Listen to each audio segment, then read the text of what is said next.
Oh, a tough one to start off this 7-game series against the New York Knicks as the Sixers battle, but fall short 111-104. Welcome to the PHLY Sixers postgame. They didn't answer the bell tonight, folks. They had some issues there. We have a lot to get into. As you see, as we start things off, not the usual crew. I'm here, Devon Givens, with you, but I have some special guests stepping in with Kyle Neubeck and Derek Bodner live in New York at the Garden for Game 1 and Game 2. So I'll have some guys with me here, different faces, but you'll get to know them well, of course, here. Roy Burton from, of course, the Fox Gambler, right? Yes, the Gambler yes. show. Yeah, so Roy Burton stepping in here on this Saturday for Game 1. Great opportunity here for us to hear from Roy and get his thoughts on everything. And also I had to bring in, you guys always ask me to tamper and continue to tamper. Well, I tampered a little bit, but he's on vacation right now because the Nets are eliminated. So what I did was I brought in the next best, closest thing. I brought my cousin in, Jack Bridges, his dad. So everybody say what's up to Jack. And I know my basketball the way I do because of two of my cousins, my dad, and, you know, of course, being with my friends and all. So I definitely wanted to bring in my cousin to step in. He was kind enough to take some time on this Saturday night to come hang out with us and break down the game. So you can throw so many questions at him about when you're going to tamper and bring your son back to Philadelphia. But right now, we have to talk about the 76ers. And this one was a tough one. And guys, gals, Sixer fans, everybody out there. By the way, Brianna, as always, is producing the show. She'll get everything situated for you, and we'll hear from the guys later on. That being said, the story of this game is simply about the rebounding. And let's be straight up about it. It's the offensive rebounding in this one, as the 76ers were crushed on the offensive glass tonight, 23-9 in this one. Many second chance opportunities, many second chance points. You lose by 7 points. And we'll get to the Embiid injury and the scare that was there in the second quarter. But the game itself, Roy, starts off with the offensive rebounding in this one, getting crushed badly. And that's the story of this basketball game. And that's the thing. And we had talked about this during the game. It's like, you know that the Knicks, they crash the boards. That's, they lead the league in offensive rebounds. 12.7 offensive rebounds per game. Rounded off to 13. Rounded off to 13. Like, they're going to crush, and pay more attention to the boards. And the Sixers aren't a very good defensive rebounding team, 26 in defensive rebound rate. So coming into this game, that had to be a focus for Nick Nurse and those guys heading into this series. And they get absolutely destroyed on the boards. 23, like you said, 23-9 offensive rebounds. Knicks to the Sixers, 66-41 total rebounds. That's really just an effort thing. And like at the end of the day, it's like, you know what? If you're going to miss shots, you're going to miss shots. At the end of the day, the one thing that every player on the floor can do is rebound. Go after loose balls and make sure that your team can get second chance points. And the Sixers didn't do that tonight. No, they didn't. And look, by the way, when I talk to my cousin, we just be like, yo, cuz, this, that. We don't even call each other names, or we say Jay, he'll call me D, all that. So excuse us if we just talk like we normally do while we're here. Because, I mean, you look at it, and that's exactly what we were looking at. You knew coming in, Isaiah Hartenstein starting in at the center position, Josh Hart coming in, OG Anunoby crashing the glass. And then unexpectedly, because he hasn't played as good since he has returned, former starter, now coming off the bench because of the injury, Mitchell Robinson was very active. And again, he contributed to the exact same thing. Very active, very active. I would say, like we talked about out there watching the game, offensive rebounding had to be the emphasis. Had to be. During the practice sessions, during film sessions, and all of that. So for the Sixers to come out and allow that many offensive rebounds, that just shocks me. It does. No, it really did. A lot of that is effort. I get it, Embiid a little slow with his injury, but there's other guys got to rebound. I mean, when I look at the Knicks, it wasn't just the big guys rebounding. I mean, Jalen Brunson's rebounding. Of course, Josh rebounds. I mean, hey, this is where you need guys to come in, active guys like Paul Reed and Tobias, of course. I mean, these guys need to get on the glass, man. They got to get on the glass. We'll get to Tobias Harris a little bit later as we break things down. Yeah, I think we have to.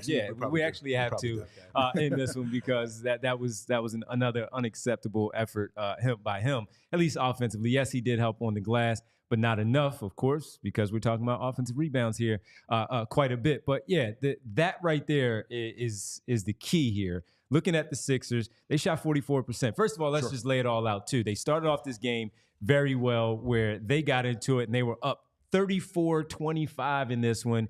And you know the Knicks are going to make a run. That's great. All right, you got up to a good start. You built up a double-digit lead. You got up to as much as, I believe, in this one, got as high as 14 points in this one, where they were able to push the lead, put some pressure on New York, play some solid defense. And while they did give up some rebounds there, again, in that first quarter, 5 offensive rebounds to the 3 of the Philadelphia 76ers, you had to make sure that you were able to sustain that a little bit, keep that pressure on the Knicks. When Joel Embiid goes to the bench because he plays so much in the first quarter, your second unit, Jack, has to still put that pressure and not take the foot off the gas. Your rotation shortens. Not a lot of guys are going to get in. You're going maybe 3 guys off the bench. Campaign did get a few minutes, but you're going 3 guys off the bench. You have to, again, you know you're going to get Miles McBride coming in. Bogdanovich was brought in for this very reason to add some shooting, maybe a spark there for the New York Knicks as a playoff player. And you have to match that same intensity, and they quickly turned it around. I agree. I feel like in the first quarter, they played at the Sixers' pace. But then early second quarter, I mean, the Knicks came out. They were, I believe, 3 for 3 from threes, and they raced the almost 10-point deficit in less than 3 minutes to start the second quarter. So, Sixers need other guys to really get in. You got to get in the game. They got to step up. Embiid is obviously a little hobbling, and, I don't want to get ahead of us, but he's definitely obviously hobbling, and other guys got to step up. They really do. I mentioned Paul Reed before. I mentioned Tobias, but they do, and Buddy Hield as well. And the thing is, like the Sixers, the game started out exactly how you would want the game to start for the Sixers. For sure. 18-7 run. Knicks are kind of trying to force things on offense. Jalen Brunson is trying to, again, we've seen this blueprint, with the Allen Iverson Sixers, back from the late 90s and early 2000s. Jalen Brunson trying to do everything on offense, and we saw him trying to force it quite a bit. Knicks started the game 2 for 12.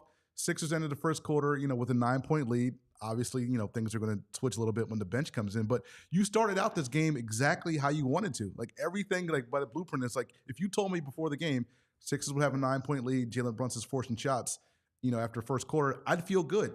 But then, like you said, Miles McBride came in, the bench came in, the Sixers bench, which we'll talk about more in detail, they did not show up today at all, pretty much. And we'll go down to plus-minus numbers of those guys. But when that Knicks bench came in, everything swung.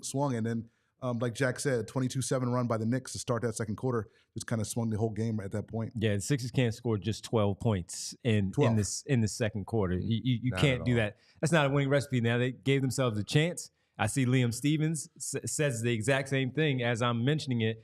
33-12 in the second cannot happen. And this is after Joel Embiid does his job. When we previewed this series on Thursday and listening to all of you and looking at other people on social media discussing it, understanding that Sixers have a tough opponent here, and we get that, right? Joel Embiid is going to take this team as far as he can go with his injury. How do you monitor that? We'll talk about that as we continue to go along. Tyrese Maxey, what's he going to do? Where do those secondary role players come in and help out?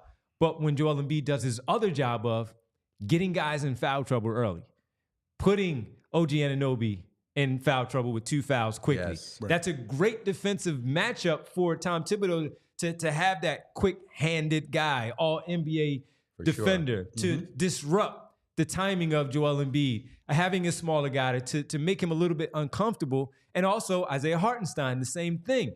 And to have those guys in foul trouble, Jalen Brunson not shooting like we are accustomed to seeing him shooting, even though against the Sixers he did average to 22. That's 6 points lower than his 28 on the season. And he closed the season on his last 10, averaging 38. So for you to defensively do that and frustrate him a little bit to get him off his game and to build up a double-digit lead, get guys in foul trouble to force them to the bench, to have those other players also come out here and stretch that lead out. Make that New York is going to make a run, as you did, pushing it back a little bit. There in the first quarter when the Knicks made their initial run 8-0, the second chance opportunities and all of that, the Sixers then answered with a 7-0 run. You needed to do that again in the second quarter once they got it going. And as you said, Jack, 20-7, and the next thing you know, you look up, the Sixers finished with just 12 in that frame. You had to take advantage of that. of getting back into it.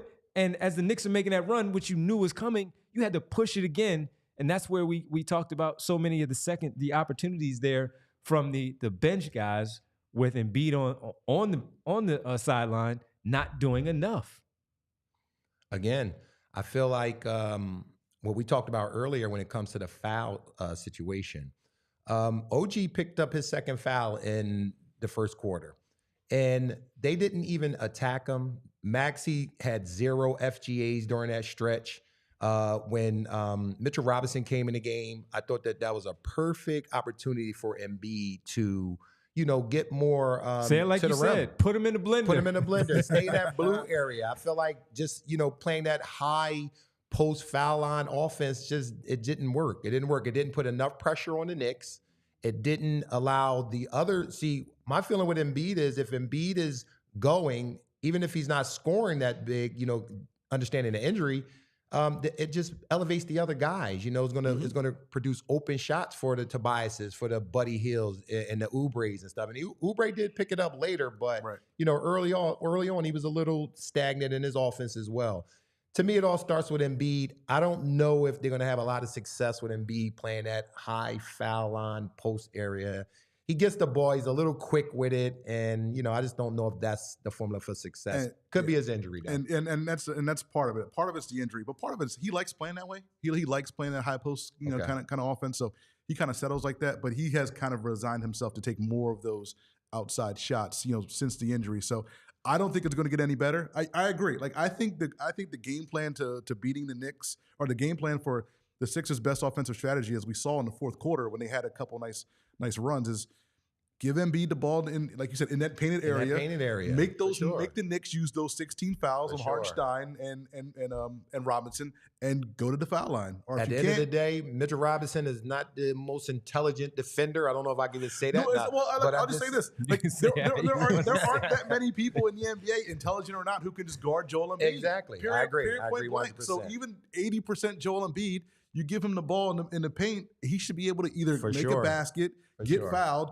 or like we saw late, throw it to a cutting Kelly Oubre or whoever and make a shot. Exactly. And for whatever reason, the Sixers got away from that offensive game plan a few times tonight, and it cost them. I did not like the Sixers' offensive game plan today. I didn't like the fact that they didn't come prepared enough to rebound the ball. Like, at the end of the day, that's effort, that's heart, that's will.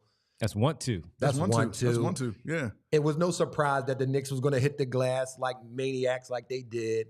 So, I'm disappointed in the Sixers in reference to their preparation for just that aspect of the game. Brunson was off, Dante was off, and they allowed that offensive rebounding to be the difference. Because, at the end of the day, what are we talking about, a 7-point loss? Yeah.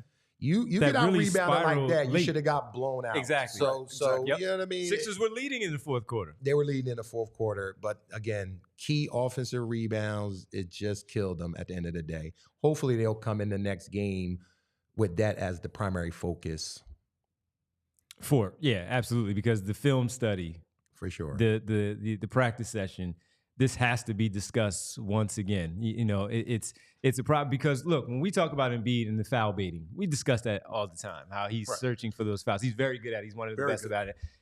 That's why he typically leads the NBA in free throw opportunities season after season, because he can get to the free throw line. He's smart enough to do that. And when we're sitting there watching it, I'm sure many of you were doing the same thing as we're discussing it and said, hey, why are you messing around with Mitchell Robinson here? You either put him in the blender by going to the basket. If your knee is okay enough to drive on him and finish against that athleticism, guess what? Your big shoulder going into his chest is still going to throw him off balance a little bit. His recovery might have to lead. As soon as you do that, Joel Embiid is very smart with the rip through. Now all of a sudden, whistle, bang, one foul right there on you. If you're not going to do that, as soon as you get it, that pocket pass from either Kelly Oubre or Tobias Harris, Tyrese Maxey, Kyle Lowry, you pull up, knock down that jumper like we know you do, which is money, free throw line extended. Don't play around with your food, right? Don't play around with your food. And then you're also not putting any more stress at that particular moment on your knee for what we know we're going to talk about in the next segment to happen. So, tough one. This is definitely about the effort, the rebounding that did not happen for the Sixers, out-rebounded the way that they did, a 7-point loss where they guys, gals, Sixer fans, probably should have won this game. Yes, the idea and the objective is to, at worst, split in those first 2 games on the road. However, you led in this game for, early on, and then later on in the game, you took a lead again to put that pressure back on the Knicks. But what they did, they responded. They did what they did all game by out-hustling the Philadelphia 76ers. And they had another thing going for them, and that was Embiid laboring and favoring that injury to his knee. We'll talk about that in just a second, but I do have to tell the good folks out there about Rite Aid allergy. Well, it's that time of the season right now, as you know, from pollen, trees, grasses, weed, and a primary cause of seasonal allergy. Symptoms flare up when the pollen, right? You are allergic to it. It's in the air. It's possible to be allergic to just one or several types, not just the allergies from the pollen, also when you're around pets, and that might be a problem. I'm looking over here to my cousin because when I do go over there and the pet's over there, because I need to take my medicine right away so I'm not sneezing for the couple hours that I'm over at his house. That said, if you're feeling sneezy, runny, and itchy, well, it might be pollen allergies, which can make you feel pretty miserable, but there are ways to get relief. Yes, allergy symptoms usually appear shortly after exposure to allergy triggers. Symptoms, which may include cold symptoms, but also itchy, red, and swollen or watery eyes, sneezing, guilty, nasal congestion and runny nose, scratchy throat, coughing, brain fog, itchy nose, skin or eyes, headaches, cough. That stuff develops dark circles around your eyes and you don't look all that great out there. Sign up for Rite Aid Rewards emails at riteaid.com/rewards to receive email pollen alerts for your area. Very helpful. If the pollen count is high, try to stay indoors. Keep the windows closed. Run the air conditioner as needed. Take a shower before bedtime to help wash away any pollen that got on your clothes or in, of course, your system, your skin, your hair, to knock all of that stuff out. Still not enough relief? Well, Rite Aid Pharmacist, it's a different type of allergy medication, like a decongestant might be necessary. You can also ask your Rite Aid pharmacist for recommendations on ways to get relief during allergy season. You have so many different types of ways, from the Rite Aid brand or the brand name of Claritin, or even the Rite Aid brand or the brand name Zyrtec. Whatever one floats your boat, I can go either way to try to knock out my sneezing in that moment. Visit your local Rite Aid today. Stock up on allergy relief or catch up on immunizations for RSV, shingles, and more. Walk in or schedule a vaccine appointment at riteaid.com. Also, you're sitting here on a Saturday night and you're having some folks over to watch the basketball game and you're having some wings and some pizza or whatever it might be. You need something to drink? You go to our good friends at Olipop. Olipop is the world's first functional soda with a classic soda taste and benefits of plant-based fiber, prebiotics, and other botanical ingredients to support gut health. Olipop is a new kind of soda with just 2 to 5 grams of sugar and 9 grams of fiber per can. It's available online and available in almost 30,000 retailers nationwide, including the most recent launch at all, you guessed it, your favorite Wawa stores. Olipop's debut in Wawa couldn't be more of a match made in heaven. A delicious, healthy drink meets a convenience store, both adored by a cult following here in the Delaware Valley. The 2 flavors debuting in Wawa are my favorite, the classic root beer, and if Kyle was here right now, he'll join us later, strawberry vanilla for him. The 2 most popular flavors out there right now. 2 out of 3 of Americans say they suffer from digestive issues, and 95% of Americans don't get the daily recommended amount of fiber. Olipop is tackling both the issues with drink that tastes just like soda. Research has linked some of those issues to poor gut health, so taking care of your microbiome may be one solution to your digestive problems.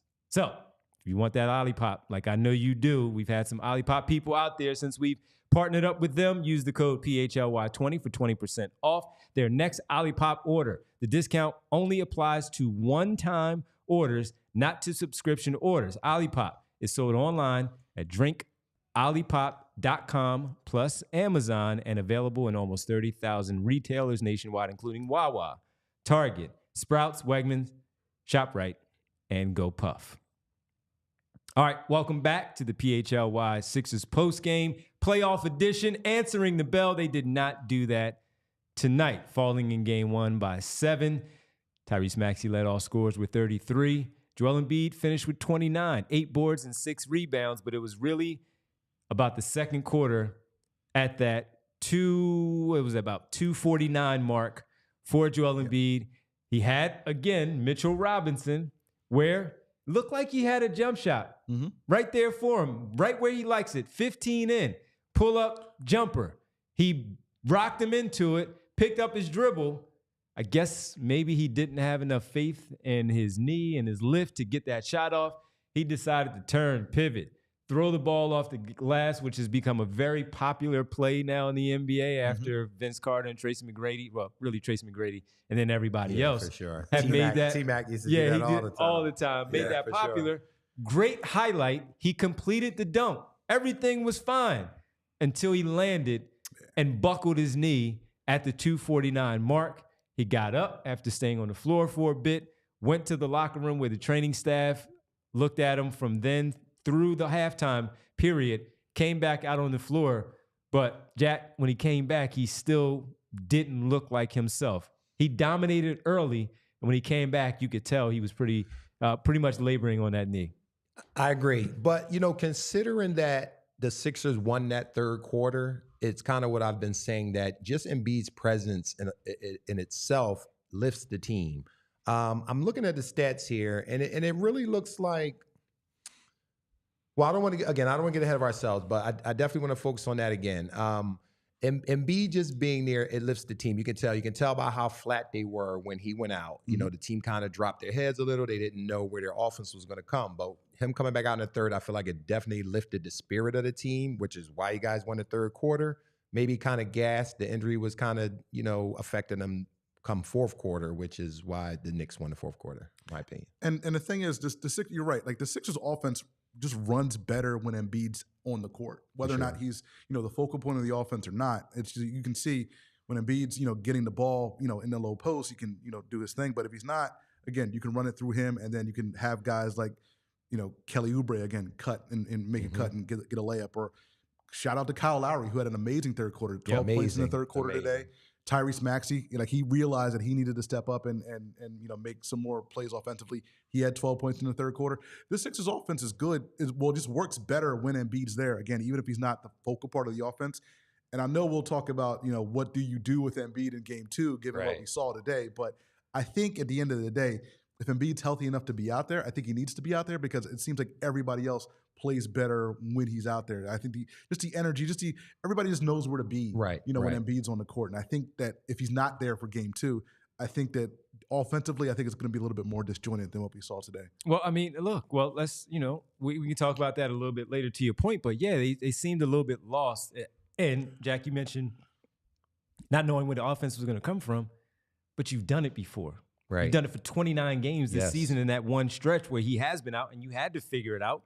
And they didn't figure it out. I didn't really understand why they panicked. It wasn't really the Knicks defense extending enough where I felt like they gave them enough problems. Sure, you have Josh Hart doing what he does on the perimeter, and even OG Anunoby, but OG Anunoby was out there, and again, he comes back in that second quarter with 2 fouls.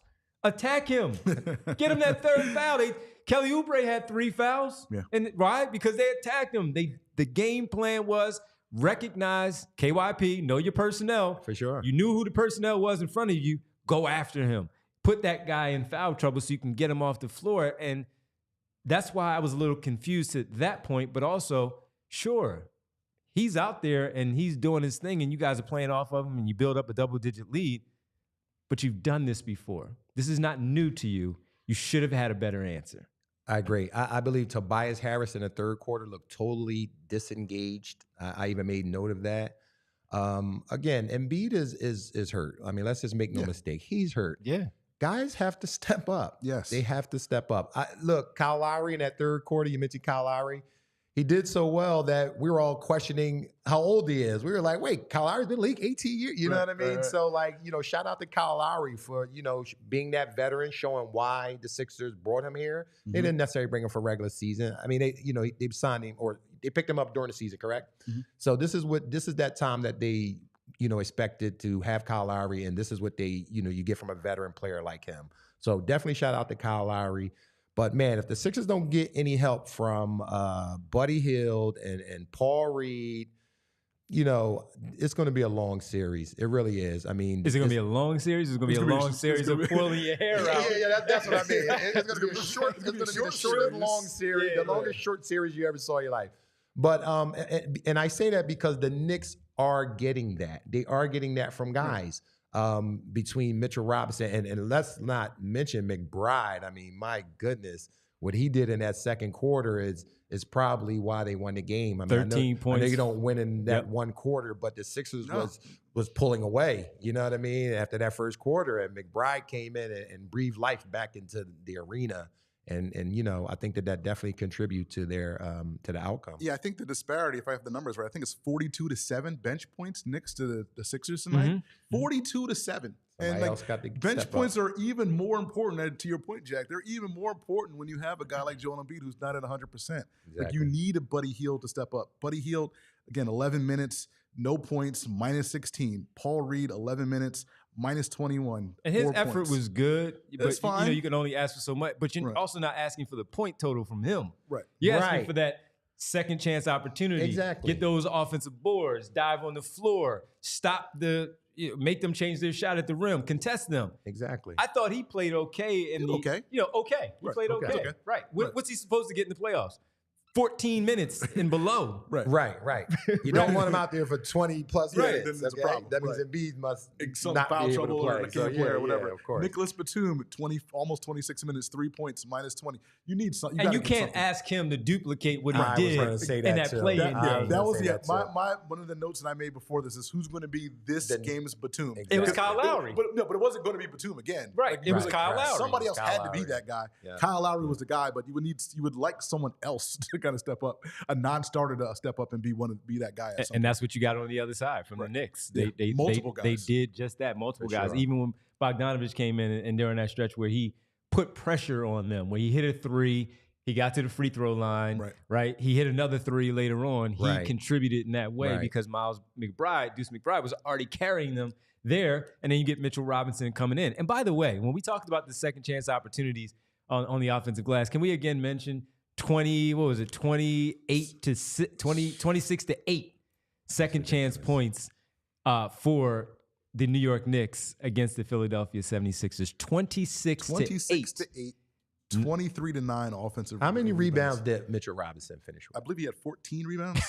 I believe I'm sorry, 12. He had 8 points off 12, the bench. 8 points, 12 boards, 4 blocks, and a +20. And that goes back to my earlier point that Embiid needed to put his in the blender. Put him in the blender. You can say it on here. Need to put his ass in the blender. Ooh, okay, it's spicy. Because again, I take back what I said about Mitchell Robinson not being smart. I don't want to say it about anybody. But he's not the type of guy that can pick up early fouls and be in foul trouble and then knows how to play the defense to not pick up another. Mm-hmm. You get him in foul trouble, he's going to continue to pick up fouls. He's just that kind of player. And now his stat line at the end of the game does not read almost a double-double off the bench, not to mention over 10 rebounds. Those plays are the difference. Again, we're talking a 7-point game, guys. We're not talking about a 20-point game. Think about this for a second. Add the 4 block shots in there too. Yeah. Think about this for a second. The Knicks, and many altered shots that he did. Sure. The Knicks played their actual starting center less than 18 minutes tonight and still trying to figure out a way to destroy the Sixers on the glass. Like, that should never happen. That should never happen. Like, that you should never have a game where, I mean, I say Hartenstein is a fine player, but, I mean, he's a starting center in the NBA, and he only played 18 minutes tonight, and you still got destroyed on the glass. Something's got to give. I mean, the thing is, I'm not even sure what the answer is, because I don't know what the Sixers do. Put a body on somebody. I'm talking about, like, personnel. I mean, I know scheme-wise, but personnel-wise, like, do you go with different personnel? No, like, I don't think. The only thing, because look, the one thing that we were talking about earlier while we were watching the game, all 4 of us, Bree was here talking with us too, is, all right, Tobias Harris hit that early 3, just the 1-3. After that, he didn't do much. So let's just stay in that moment, though. He was helping on the glass. Mm-hmm. It was 5-3. The discrepancy was in that first quarter when we talk about offensive rebounds, but it was an 11-10 rebounding disadvantage for the Sixers. So they're right there with him. Right. Tobias Harris being a part of that, where he had 4 rebounds on the defensive glass, which you're supposed to defensive rebound, not give them the second chance opportunity. I mean, yeah, they're like the number one offensive rebounding team. Right. After that, though, that's where the problem occurred there, where you had Embiid had 2 offensive rebounds himself, but you had Hartenstein with 2. Jalen Brunson had 2 in the second quarter. Right. I mean, the first quarter there. Yeah, that's when it's getting out of control. You know, that's when it's getting out of control. When the smallest guy on the floor is getting offensive rebounds. Like, come on, guys. That's everyone. Yeah. We should have saw what they had, the blue jerseys on. It should have been so many blue jerseys. Team rebound. And like, where's everybody Our buddy Al in the chat said, be more physical. Earlier, he said, Devon, every time you bring it up, 55 to 33 on the glass. Can't happen, especially when you know Joel Embiid can't jump.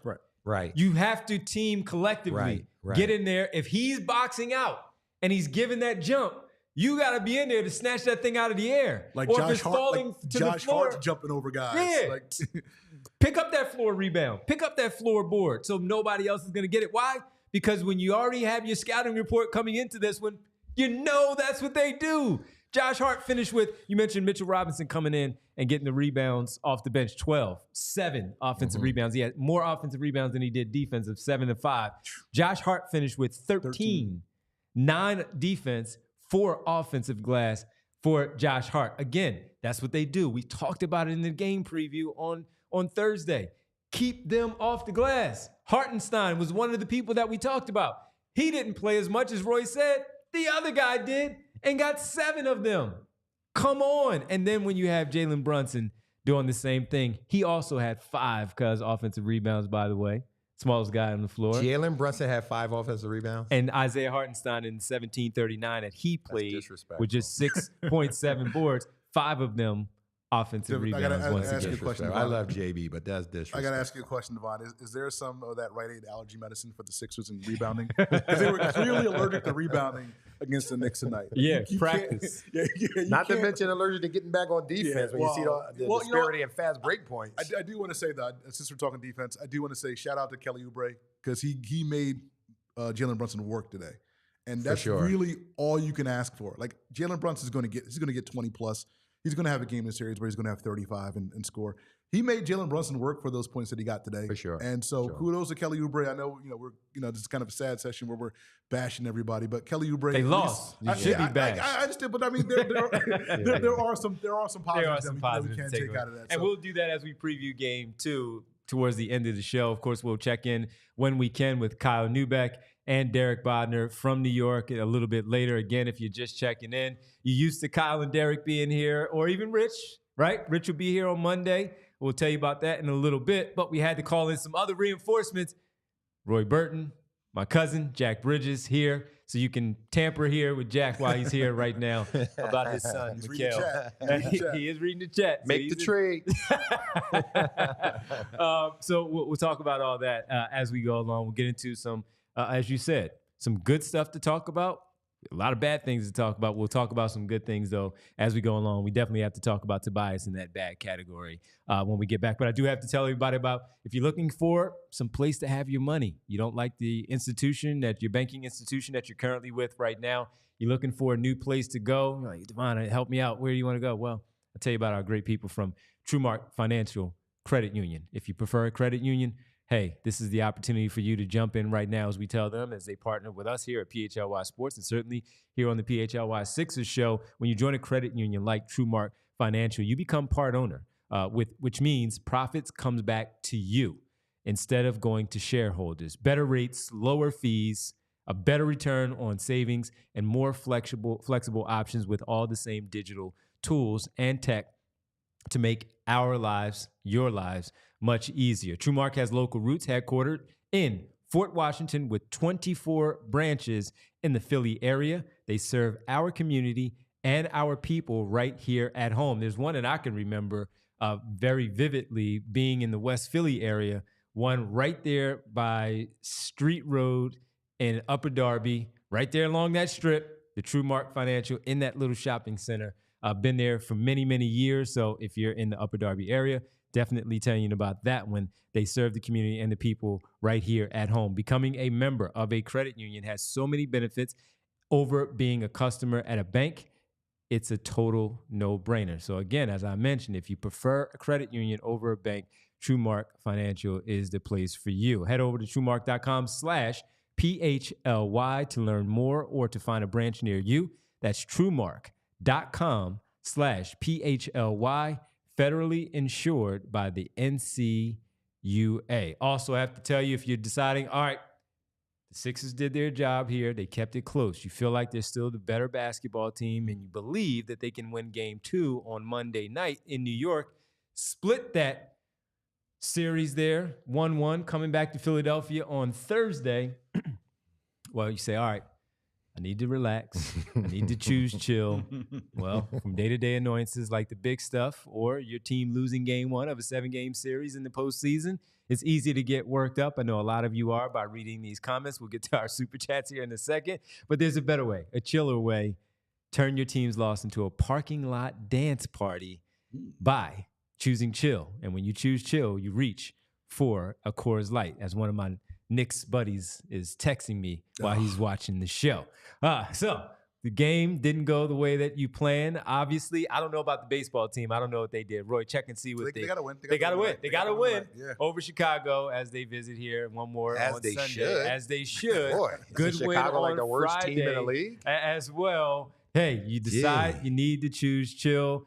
Social occasions. Maybe you have everybody over tonight to watch the game, and you know, venting with everybody by drinking there. Share another memorable time. You embrace it. You know, of course, that chill mindset with your folks there while you're talking it all out, getting out your feelings by choosing chill. When the mountains turn blue, it's as cold as the Rockies.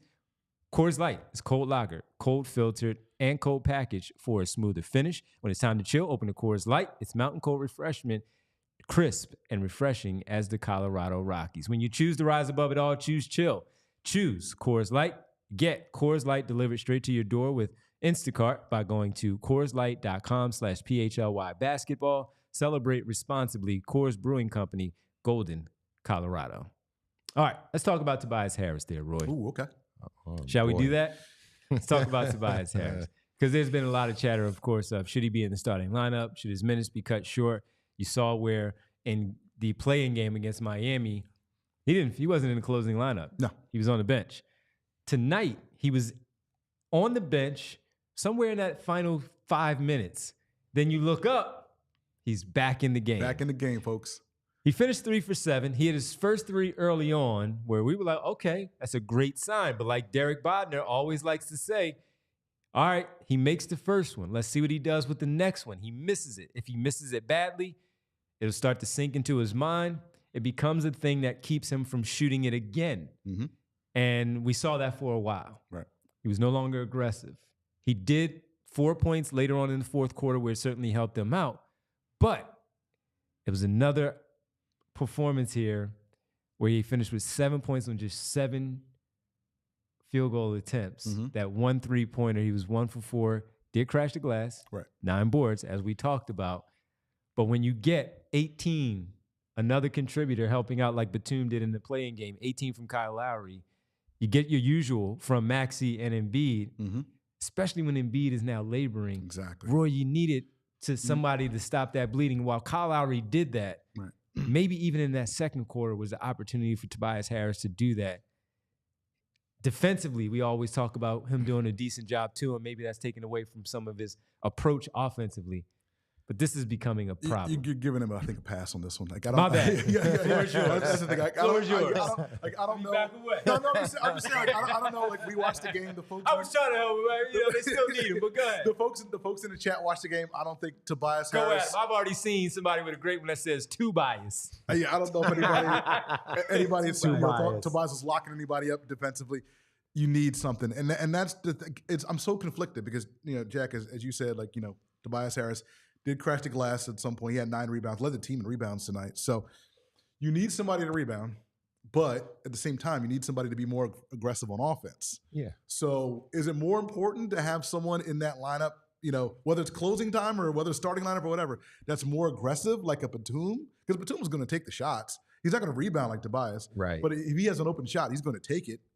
Is it more important to have a Tobias Harris in the lineup because he rebounds? Because he'll give you that. Like, he'll always give you rebounds. Not always. Well, I mean, more than, I mean. That's fair. Right? I mean, he'll blow now, I'm taking away the credit. He'll blow the layup. Right. He'll get an offensive rebound and blow the layup. But, like, is it more important to have a Tobias Harris in there who's going to rebound better than a Batum, or a Batum who's going to be able to stretch the floor and let everybody else work, and who's going to take the shot when he has it? You know, I feel like Tobias needs to use his size and create the mismatches out there. You know what I mean? The way that teams switch a lot nowadays in the NBA, I just feel like if he uses that size, and what Tobias does well just as a player is his ability to, the release point is really high on his shot. He gets in a certain area on the floor, he should be able to get his shot off at any time. I think that would be very key for the Sixers offense, right? I get it, Nick can spread it out every now and then, but we know Nick Batum is a one in every five game kind of guy, right? Right. But with Tobias, if he could find a way to incorporate that and create that mismatch to be able to, shoot over the smaller defenders in the paint area, I think that opens up a lot for the Sixers. I think it causes teams to have to scout him differently and put him in a scout report, which then frees up other guys. But if he doesn't start to incorporate at that mid-range where he can get that shot off a lot, I believe, then, his rebounding, and it just is what it is. But I think you guys need Tobias to score the ball. He's got to score the ball somewhere. I mean, we're talking a 7-point game here. Yeah. Tobias gives you 20. You guys got that one. Tobias gives you an average. Yeah, 7 shots. And then he take the first shot of the game. So we're talking after the first shot. We're talking 6 shots, man. Like, that's unacceptable. Tobias gives you his average is the playoffs. Of 15 is probably a different game because, of course, the flow of those points within the game maybe extends it to a bigger lead. Right. So, different shots come from New York at that point. Maybe a 3, a forced 3 instead of a 2 where they got into the painted area. Yeah. If he gives you his average and gives you 9 more points in that game, we're probably talking about a different result. Yeah, we're not going from a 13-point lead at the end of the first quarter to during the first quarter to a 12-point deficit at halftime. Like, that second quarter is much different if Tobias Harris is more aggressive on offense. And 7, I think I have more of a problem with the 7 shots than anything else. Oh, 100%. Yeah, 100%. I think that's the problem. So in 31 minutes, that's nice. It's like, so you have to shoot the ball, and if you're not comfortable, being that catch and shoot guy in the corner, which even though you hit the first one, if you're not comfortable doing that, then, like you said, Jack, like, we got to get you some mid-range stuff. Yeah, get some mid-range stuff. Get some spots. 7 points in 31 minutes by a guy, again,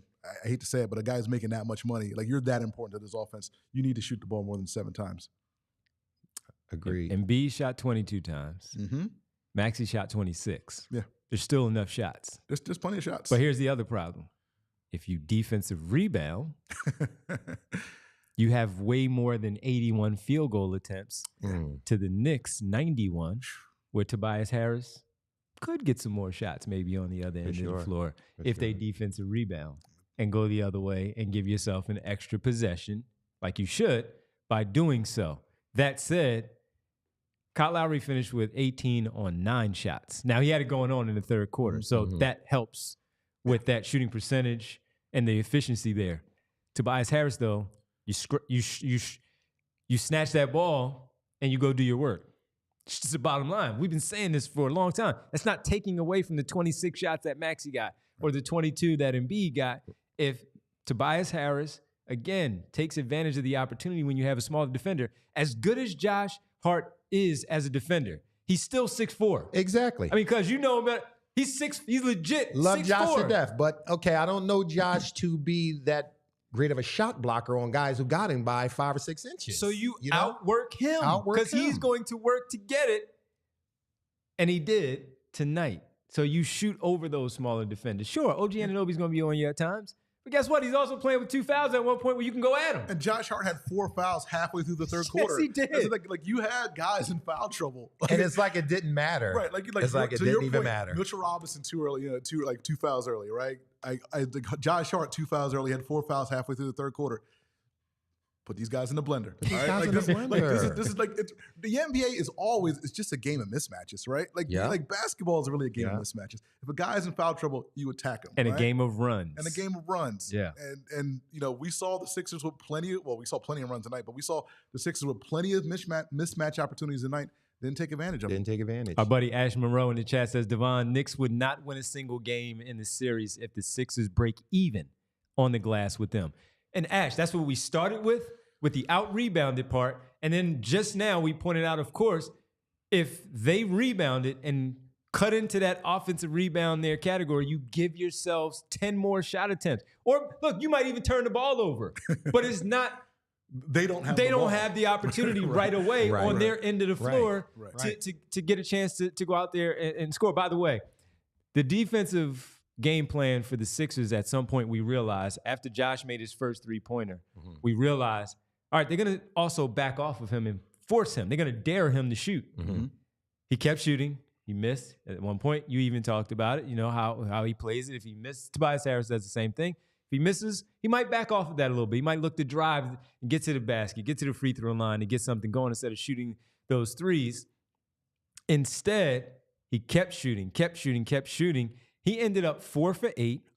They dared him, and he made him pay tonight. I'll still live with it if the other things that we are talking about, those little intangibles from the offensive rebound, the second chance points, the fast break points that were in favor of the Sixers, 27-11 fast break points, favor of the Knicks tonight.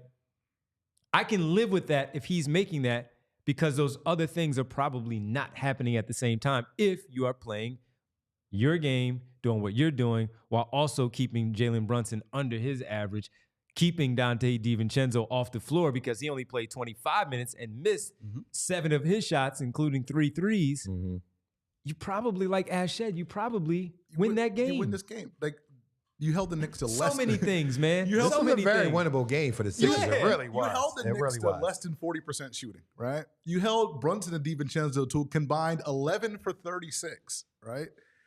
Hart's in foul trouble. Anunoby's in foul trouble. If you tell me just those particular facts before this game, Sixers win by 12. Sixers win by 15. Easy. Like I think this is a Sixers win. I think this is a pretty easy win. That's why, like you said, like all these we call it little things, but the little things add up to a big thing. Right. Little things such as fast break points and offensive rebounds, like these are the things that switch the balance of a game. Because in any game in the NBA, you're never going to win if you get out rebounded by 25. I don't care who you're playing; it doesn't matter. Like you can't guys can shoot 30%, 40%. It doesn't matter if you're getting killed on the offensive glass by almost a 3-1 margin. You're going to lose that game against every team in the NBA. And Fusion said Hart shot poorly the entire game. Yes, but he made up for it with those offensive rebounds and leading the team in rebounding. And he made those 2 threes at the end. And he made the shots when they really needed them at the end. They dared him, and then he screamed at the bench, bleep, bleep, bleep, bleep, bleep. You leave me open. made everybody understand. Don't leave me open. Yeah, and that's exactly what he did. All right, let's also talk about and Hart. By the way, I mean Fusion. I said I'll live with those if you're doing the other stuff that is really forcing him to take the shots. The Sixers were in it. It was close at the end. But if those other things happen in those other, let's say the last 3 minutes, if the other things are happening, the intangibles that we're talking about, that other 45 minutes, those shots there may not be as meaningful towards the end of the game because you're probably stealing a win on the road in game 1. I like Remo K. I accept your apology. Remo K says, Mr. Bridges, Jack, we apologize on behalf of Elton Brand and Brett Brown, sir. Really wasn't just those two. Somebody else in the higher-ups, no longer no longer a managing partner of the Sixers in the ownership group, that played a bigger part in that. But thank you, Remo K. He accepts your apology. Let's get to some of our super chats. We might hear from our guys live from New York here shortly. Let's go to front running fan base to start things off. Stephen A. taking the victory laps right now at halftime. Perk, I told you so about sitting Embiid. Front running fans ripping Embiid after he got hurt. F them all. Front running fan base with the super chat, Roy. See, here's the thing, and again, you're probably getting your text messages from your Knicks fans. Here's the thing, that not only did we lose a game that the Sixers lose a game they probably should have won, now you got to hear Knicks fans for 2 days. You got to see the bing bong videos on Twitter for the next couple of days, because you know how the Knicks win a playoff game and they think it's the greatest thing in the world. So not only did we lose this game, but now we have to deal with social media for 2 days. That's probably the worst part about everything. And Stephen A. Smith with that annoying laugh when the Knicks do something well. Yeah, who wants to hear that on first take, you know? Yeah, man. And by the way, if you guys don't know, I'm not a Kendrick Perkins fan at all. At all. So anything that he says, you know, I'm like, whatever. Even if I have the same point, I was thinking about it first. Because his point is Embiid shouldn't have played. Right. That's not ridiculous. true. That's ridiculous. Yeah. That's not true. Right. If he's available to play, you play him. Right. You were talking about it, and we'll get into that a little bit later, but you play him. But if he's out there, he has to play smart basketball and also not put himself in harm's way, like jumping in the stands and things of that nature, or throwing the ball off the glass for an opportunity to have a highlight when it may not be necessary. But whatever, that's that. What I didn't understand about Embiid today was, okay, I was against the high post offense, but I get it. The injury may have forced them to use that as the game plan, right? But I just felt like when they ran that, Embiid was not settled enough. You know, he would catch it and have happy feet. You know, instead of at least just catching it and see first what you want to do. You just want to take the jumper. Do you want to dribble, shimmy, shake like he loves? He was almost catching it and moving at the same time. And in basketball, you know, it's better to catch it, give yourself the 3-point stance. Now you have options to dribble, pass, shoot. He was kind of like catching and moving at the same time. And then I think that caused him to be a little, you know, unsure of what he wanted to do in the move. And then that's what we saw. We saw him. A lot of indecisiveness. Yeah, a lot of indecisiveness, definitely. Yeah, so, you know, my counter to that a little bit, you do that because that's where he lives a majority of the game, and that works. He also gets them in foul trouble because he has that ability to jab, get him off balance a little bit, and then when he does rise again, boom, whistle, they come in and do what they do, foul trouble. The only issue by doing too much of the back to the basket, maybe low block stuff, is we saw that he had no lift. Right. So with Mitchell Robinson specifically, if you have maybe Isaiah Hartenstein or OG Anunoby defending him that way, yeah, put him down there and try to shoot over him the same way we talk about Tobias Harris.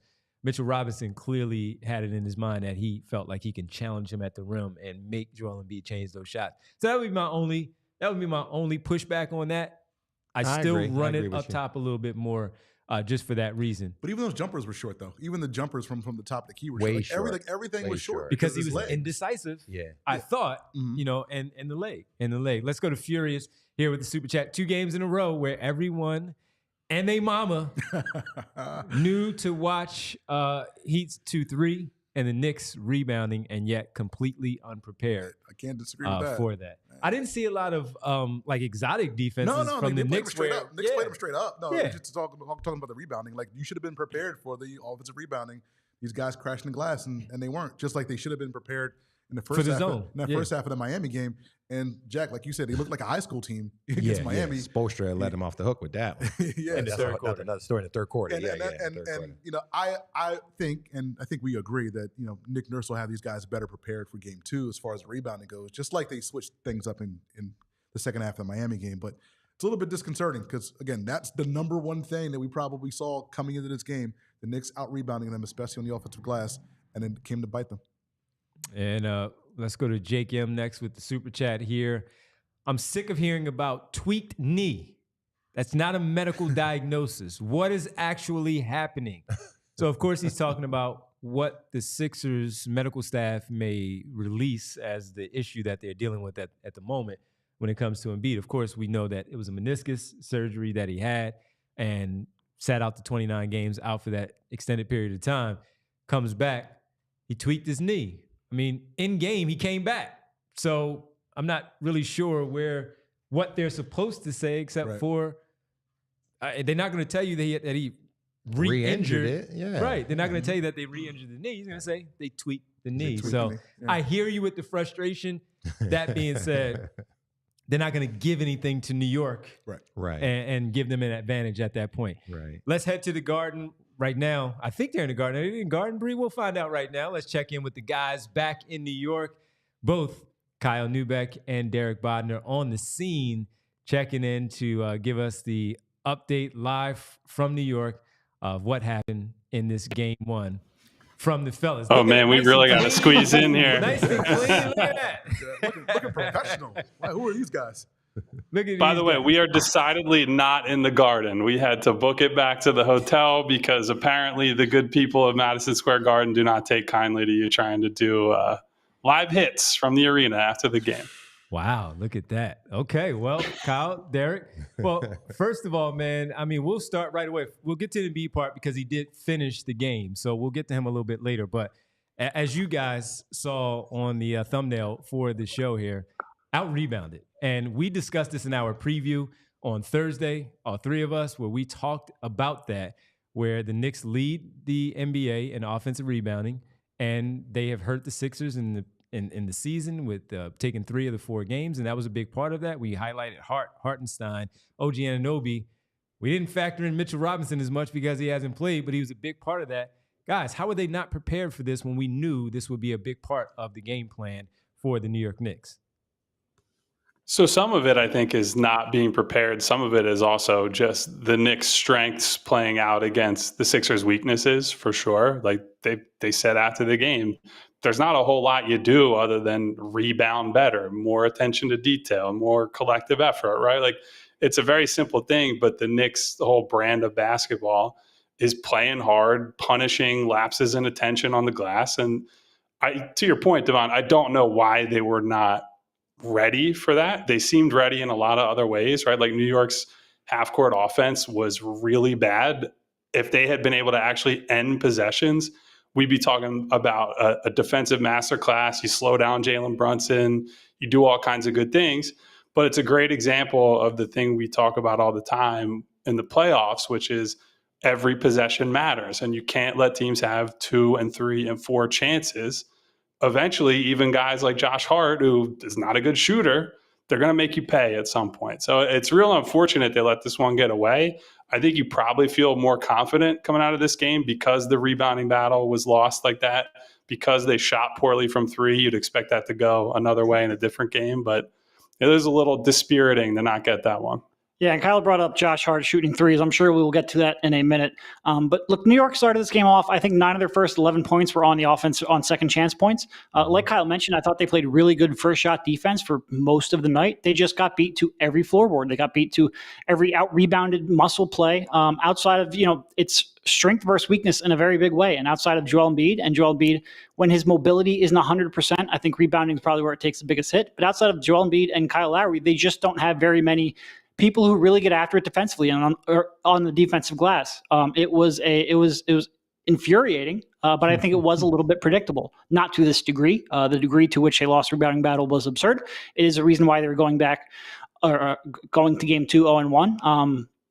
But I think a lot of it comes down to just personnel, and also when you're in rotation trying to throw a bunch of bodies at Brunson, that tends to be the consequence of that, and they got bit hard. Can we chalk this bench performance or lack thereof just up to just an outlier? Or is this something that the Knicks are doing with the guys, the Buddy Hields and the Nick Batums to frustrate them on offense? Because the bench gave you nothing today. And if the bench continues to do that, then it's going to be a pretty short series. Yeah, I mean, look, I think you do come into a series and say role players are not guys you generally are going to count on night to night. I do think, to your point, Roy, this is an extreme example of that, right? Like you got, at least for 2.5, 3 quarters, you got a really good Joel Embiid game. And if you get any help from the Oubres, from Tobias, from Buddy, I mean, Lowry played well. So they did get a nice night out of Kyle Lowry. He showed up, and maybe you feel heartened by that. Like he's going to steal them a game at some point by helping out these. Not to step on your answer here, but Lowry started. Yeah, well, yeah, you're talking about but expanding into the role players, like even the starter role players did not offer much, right? Like Kelly had some moments on cuts away from Joel, and Tobias did about nothing. So really, even it's beyond the bench. And if you were trying to be a hater or a skeptic, you could say, well, this is the product of the Knicks loading up a little bit at the deadline, right? And pushing some of these guys that maybe were further up the rotation into bench roles, or in the case of a guy like Bogdanovich, that's someone they went out and got. OG Anunoby bolsters the starting lineup. And so you're rounding the team out in different ways. Now, I also think you give credit to Deuce McBride, who he's really come on the last, month or so. And maybe he's not going to score 20 plus points a game, and you would hope that you hold him down. I think the only reason I'd be discouraged is, yes, all the bench disparity was what it was, but this is a night that you held down Brunson. Like their game plan on Brunson was pretty awesome. Like even Tyrese Maxey held up well against him. They switched pretty freely against him. They weren't necessarily like hard trapping, hard hedging, hard doubling all that often. And they did a good job in solo coverage. So that would be the concern I would have is Brunson might get going next game. And then if they still get, heavy efforts off the bench, then you might be in some real trouble. Going back to Kyle's point after I just kind of scolded him for talking about starting players, part of the problem is also the Sixers didn't really rely on their bench at all. Like outside of Batum, nobody really played any significant minutes. Yeah, you had splashes of Campaign, you had splashes of Buddy Hield, but I think Buddy only played like 11 minutes, Cam a handful. Part of it's because Buddy didn't have anything going offensively, but part of it is that New York just relies on their bench a little bit more, especially with the Bogdanovich addition, whereas the Sixers are a little bit top heavy, in part because they have so many assets they didn't spend at the trade deadline, in part because they are just trying to react still to the James Harden situation. There's another shoe to drop, but this is a very top heavy team, very top 6 or 7 heavy team. And when one of those bench players doesn't have anything going, and I actually thought Paul Reed gave them some pretty good minutes, especially in the first half. Just you're not going to look for Paul Reed to score when you're 2 scorers off the bench. I mean, look, it's hard to complain too much because Batum just did practically save your season 48 hours ago. But Buddy didn't give you much of anything, and Batum had an off night, and their role players are just flawed enough where that's going to happen every now and then. By the way, guys, let me formally introduce you to Jack. While you guys what's up, guys? Nice to meet you, Jack. Thank you so much for filling in admirably while we're on the road. Thanks for letting me borrow and for teaching that guy a little bit about basketball along the way too. All right, let's get to the big fella. Looked really good in the first half until everything happened with the injury. We had 2:49 in the second quarter. What was the update after the game and of what they actually laid out? Because we already had a super chat ticked off that it was what was it, Roy? Knee? Yeah, what was the knee issues or something? Yeah, something a very generic update about the tweaked knee. Yeah. Tweaked knee. There you go. Yeah. Jake M is pissed off that they called it a tweaked knee. So what's the update on Joel? Okay, so I'm going to share something on the show that we haven't tweeted, shared out yet. So Derek and I divided and conquered in post-game festivities. So while Derek was at the post-game podium for Kyle Lowry, I hung around in the locker room. And as we're waiting for guys to get ready, Joel Embiid comes sauntering out of the shower with just a towel and a pair of sunglasses on. And so that was just that was a little bit weird. And then, I'll say this, I'm not going to get deep into, everything he said because he was not available to the media. He's just kind of hanging out. He seemed in pretty good spirits to me, did not seem like a guy who, I think the instant reaction I had, and certainly people who heard from us that he wasn't talking tonight, was they're trying to hide something and he's really hurt and what have you. I did not get that read from how he carried himself in the locker room. Now, don't take that as me saying he's fine and he's just going to play Monday and he's going to be good for the series. But I would say if I was a not even a betting man, a guessing man, that I think he's going to be mostly okay, that was a scary moment that hopefully we'll look back on and he will rally from that rather than have to miss a game or miss parts of the series. Too early to tell yet, but that's my bit of positive, I wouldn't even say news, positive speculation, we can say. So if you were I think Jonte Porter, you would think that Look, it's okay if we bet. That's fine. That's fine. I'm not that on the team. Journalistic ethics. I don't know Make about sure that. you go to the Bet Parks app, right? No, I mean, look, obviously the key is going to be how it responds tomorrow. Is there any kind of swelling? Is there any kind of pain tomorrow? Right now, to Kyle's point, I was in the press conferences, so I didn't see that interaction. Based on what Kyle said, though, it seems like the first indication is positive, but it always comes back to the next day. By the way, the first thing, of course, we checked your tweets because you guys were coming through quicker here in the studio of what was happening when he came back on the floor for the start of the second half. Then the other piece, Derek, was when I looked at the television, like me, you always talk about with the knee brace, him tugging on and all that. Then I didn't see a knee brace. Okay. Yeah. You have a better vantage point of that than, I mean, we were pretty far away. I cannot tell you all the wrinkles in his. Did not have the knee. And when it got closer, I saw that it looked like it was the compression sleeve that he had under the longer tights that he usually wears. So he didn't even have the knee brace on, or the bigger knee brace. It just looked like the compression sleeve. And I know we've talked about this too when I tore my ACL and how I had the same brace. And then I had that other compression sleeve that they wear. It looked like, at least underneath that one, something similar to what I have. So something else to pay attention to if and when he does play on Monday. And I did see some speculation on social media. So to Derek's point, a lot of people watching on TV in terms of seeing braces and things like that probably can see better than us. I saw some speculation that maybe there was some blood around the knee at some point during the game, and that people were trying to put together that maybe that was the brace pinch somewhere, and maybe that was the problem rather than any kind of structural issue. Again, way too early to say. Yes. We'll be at practice tomorrow, I think around noon or so, and we'll have a better understanding by then. Yeah, so you had something. Yeah, so the other part, of course, is you got a Nico Batum game tonight from Kyle Lowry with his offensive production. Tyrese Maxey leads all scorers with 33 and Embiid 29. How else can they continue? We talk about the Tobias Harris piece all the time, and I mean, we're just beating the same drum all over again. And what do we hear? What do we? He finished. He's a beaten man. Yeah, I mean, so are they. He's a broken and beaten man. He knows. I'm like, why is he on the floor in the closing minutes, guys? Again. Derek would tell you. I think I said multiple times tonight to send him to the moon during the game. So that probably tells you where I'm at with him and how he's played. I think. Look, at least he rebounded tonight. He's one of the few guys who actually did that. But it just didn't seem like anyone rebounded. Roy doesn't want to hear it. He has 9, but man, it just didn't seem like anyone rebounded. No, I completely agree with you. It feels like a pretty hollow 9. Yeah, and not a lot of like, oh man, he's going into traffic and pulling one down. It's like hey, that uncontested one. Westbrook had the triple-double season, and there's a lot of people arguing like, oh, he's taking rebounds from people. It felt like more of those. Well, and also he might have had 9, but I'm pretty sure one of them was on the turnover on the outlet pass, so that doesn't even count. I'm not giving him credit for that. Yeah, like, look, to me, and Devon, we've talked about this on the show.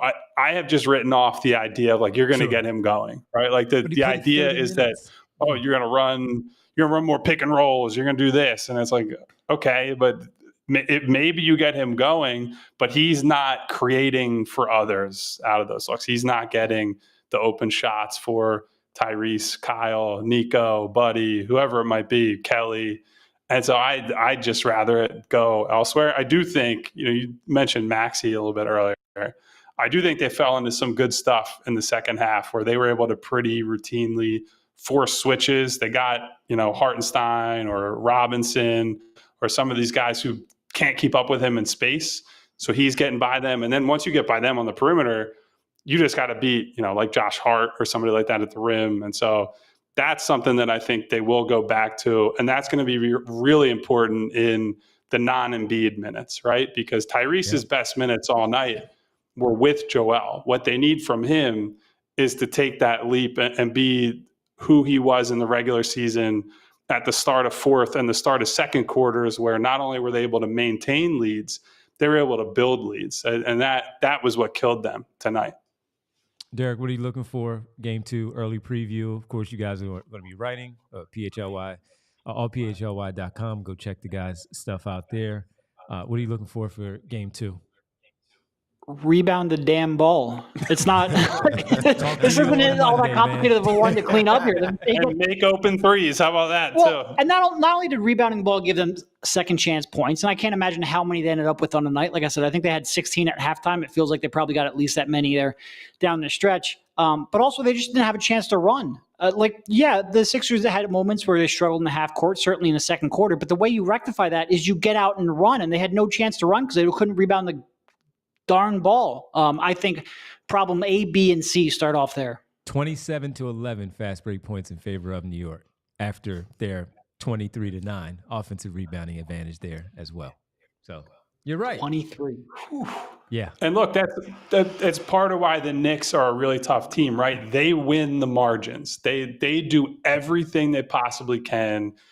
Value the basketball. They chase offensive rebounds as hard as they possibly can. They keep their defensive structure. They don't have a lot of gamblers. And the few times they did gamble tonight, Dante DiVincenzo got caught probably 2 or 3 times at least cheating toward Joel Embiid, and Joel made good passes to set guys up. So they're not a team that plays outside of themselves, right? It's a very slow, methodical, disciplined basketball team. And so the Sixers have to go in understanding that. And from the beginning of the game, you have to find bodies. Like even if you're not the guy getting the rebound, you can't let OG Anunoby and Josh Hart and all these guys just run to the rim without even, a shoulder, a hip, whatever. You got to hit them somehow and dislodge these guys. Cal's about to shoulder me in the face while he's making Listen, I want to go out there and put 2 fucking hands on the ball, man. I'm sick of watching it. He's just lazy. He's just like waving your arm at rebounds. Like that drives me crazy. Yeah. Right. Yo, is there we've had plenty of conversations about his rebounding. Good. I'm sorry. Is there room to tweak this lineup? Like, I think Kyle Lowry played great, right? But maybe his energy off the bench could be helpful. Because he kind of got nothing off the bench. So maybe him coming off the bench could be helpful. But who do you start? Do you start Batum and just be a little bigger? Maybe does that help on a rebounding? Do you start Paul Reed? And just because Paul Reed's quick, he's a quick mobile guy. You know what I mean? So I don't know. Is there room for it, or do they need that veteran leadership from Kyle Lowry to start the game as compared? Well, to I think 2 problems. First, I think Kyle gave them a pretty good shot there to start the third quarter, and part of the reason they got back into that game. So I think that extra ball handler helps that lineup.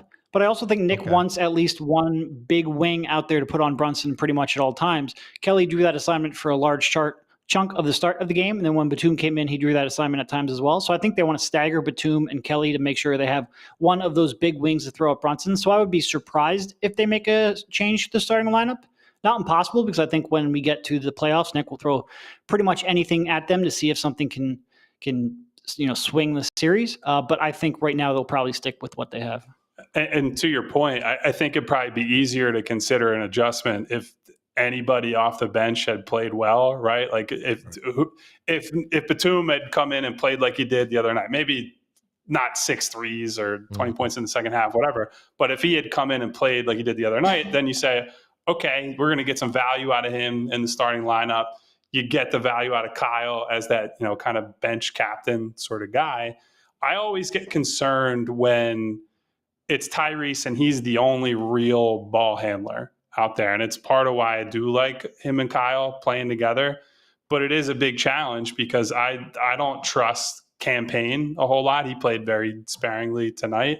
In theory, he could be another ball handler, somebody to steady things off the bench, but he was only playing a few minutes here and there. And I think he would have a tough time defensively in this series. So as Derek said, I think Nick Nurse will consider almost anything, but I do think he really likes that Maxey and Lowry combination in the starting lineup. All right. I lied about the final one. Kelly Oubre, you bring him up. The tweet from our show account at PHLY_Sixers on Friday while you guys were at practice went nuts, especially with the Knicks fans, including Ben Stiller, Jerry Ferrara, also known as Turtle from Entourage, and many, many, many basketball people are like, how did Knicks fans, the crowd, react to Kelly Oubre?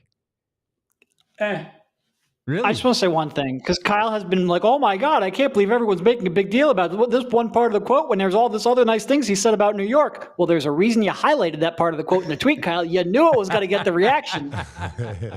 So we were kind of waiting for when they announced starting lineups, like, oh, let's see how hard he gets booed. They didn't care. And it reminded me, like, the people who get mad on the internet are a very small percentage of any fan base, especially people who are going to the games. I don't think there was basically no difference between how they treated him or Paul Reed for that matter, which to me, Paul Reed was the guy who I expected to get all kinds of, he's coming in here. He's on a national podcast being like, yeah, we wanted to play them. They're the weaker team. It's like, whoa, buddy, the hell are you doing? Yeah, that's funny. But I mean, look, man, as you said, Derek, rebound the damn ball. We might be talking about something different for game 2. Fellas, everybody out there, make sure you go read allphly.com. Die Hard stuff there, of course. to check out their work while they're on the road. This is what we bring you. The guys go on the road for these playoff series. Hopefully this is not the only one. This is just the start of things for the 76ers, but they have to play much better in game 2, and of course, going forward. Kyle, Derek, thanks so much, man. We'll catch up with you on Monday following game 2 at the Garden. Thanks. Yeah, yes, sir, and thank you. It's good to leave the show in capable hands, so thank you all for holding down the fort without us. Thanks for having us. Appreciate it, man. Again, Kyle Neubeck, Derek Bodner, live from New York, following the Sixers-Knicks loss. Listen, at the end of the day, if you don't rebound the damn ball, you're going to be out of here. I mean, that discrepancy really again just continues to just stand out. Do we feel good about game 2? Like, again, knowing that, especially we had a question. I'm sorry to cut you off. No. We had a question of, do you play Embiid or not? Because you play him close from the Monday game to Thursday, game 3. Right. If Embiid did not play on Monday, we heard what Kyle just said. That's approximately 4 days of rest for whatever it is with his knee. Now, Kyle answered the question. So does that, as you start your right. point, does that change anything? I was more wanting to ask the question. They were both against it. So I'll just tell you that right away. They're like, no, play the guy if he can play. And I understand, and I'm absolutely with that, but it was a question to ask. But go ahead, especially after you heard what he said about Embiid. Sunglasses and all. If the man can play, sunglasses and towel, like, throw him out there. Like, it's fine. Well, I don't know if he can play in sunglasses and towel on national television. Some violations. Yeah, could be some FCC violations. No, but my original point is, I think, do you feel, I don't want to say positive, but given what we saw, again, the lack of rebounding, and we can talk about that forever, but the lack of rebounding, you know, the pretty good defense you played against the Knicks. I mean, you saw some positive things from the Sixers. You saw some areas where they can improve, but you saw some very positive things from the Sixers tonight. Can we just chalk this off as a one-off? Can we feel good going into game 2, knowing that if this team, again, if we have an even number of rebounds with the Knicks, like, this is a team we should probably beat by 10. Like, do you feel positive about after tonight's loss? But I don't think this is as bad of a loss as it could be, because, again, the Sixers did a lot of terrible things on the court tonight, and they still only lost by 7, and they were down by 5, and they could have fouled at the end, and it could have been closer. You know what I'm saying? Like, I think there are some things to take away from this. It's not all doom and gloom, and, you know, I don't think we can say Knicks in 5 after tonight. I mean, at this point, it's the playoffs, right? Right. And you guys do have the best player in Embiid healthy, right? And then Maxey is very special. But what you got to consider is, and I'm not saying that the Sixers can't win the next game, but Jalen Brunson and Dante DiVincenzo was a combined, 11 for 36? Yep. Now, if you're expecting them guys to shoot like that again, that's one of the problems. Right, you know what I mean? Yeah. So on top of the Sixers having room to do better and some areas that they can fix for game 2, well, the Knicks didn't play their best ball either. Right. And that backcourt can shoot much better than that. So now game 2 coming and these guys find their stroke, right. Then what happens, right? Yeah. So they have room to do better and improve, and so does the Sixers. Yeah. But it's the playoffs, man. And you can never count a team out. I definitely would not consider resting Embiid, because you can't give up any games in the playoffs. You just can't mess around with that. Doc Rivers did that with the Celtics, and was that 2010, and I think they won game 5 or game 5 against the Lakers. Yeah, against the Lakers, and he figured, we can kind of just chill in game 6, and gave that one away. Figured we'll beat them in game 7, and that's not what happened in game 7. We all know that the Lakers won. Fair. That. So. Yeah, and as far as your question, does it make you feel a little bit better? They did enough, as much as we railed on them for the out-rebounded part, the fast break points, the second chance points, because it deserved the attention that we gave it throughout the entire show. They did do some good things, though, that you can take away from this. Maxey, while he got off to a slower start, we felt like watching the game, he should have been more involved there. As good as Embiid was, Embiid had like 11, Maxey had 7. He was involved, but we also saw what we felt like Embiid was too involved, and Maxey should have had that little stretch there, or however they were defending, where Maxey should have been going at the defense and trying to put them on their heels. So while they did figure it out late, which we've seen plenty of times all season through the 82, where Maxey Slow in the first, pick it up in the second half. He basically closes it in the second half. This is where you see some good things there with him. And if Embiid can come out, this is the point about Embiid's injury for me. If he can come out in that second half, blood and all, because the issue with the blood, I saw the blood on the white tights, the compression tights that he had. Mm-hmm. But even with me wearing that brace, you can put bandages around it and still put the brace on. Mm-hmm. It's annoying as hell. And we said it. We knew at some point he's going to shed that brace because he's like, all right, no restrictions. We're just going at it. Right. I'm just playing. So with it, if he can play without the brace and mentally he's okay by doing so and responding to it well, then that is a decent sign right now. The other part is somebody else has to step up outside of Kyle Lowry to do what we saw Lowry do. I'm looking at Nick Batum because Kelly Oubre because he could have played better. Mm-hmm. He had 10 points tonight, but I thought he could have played much better against the defense that they were throwing at him. Mm-hmm. That being said, to your point of the combined 11-36 for Jalen Brunson and Dante DiVincenzo, that was also the Sixers defense playing well. Yeah. So it's something good, half court set. Right. It was also something good to take away. While you may not force them to shoot 11 for 36, but Josh Hart may not have 22. Right. And that might cut back a little bit where all of that balances out for you to still win the game because of your half court defense, but your transition defense has to match it and not give up 26 points the other way in the open floor. Yeah, see, and I have a theory that, Justin Tinsley from the Four Letter Network kind of put out there nationally about the 2-1-1 theory when it comes to the playoffs. Your best player is going to win you 2 games.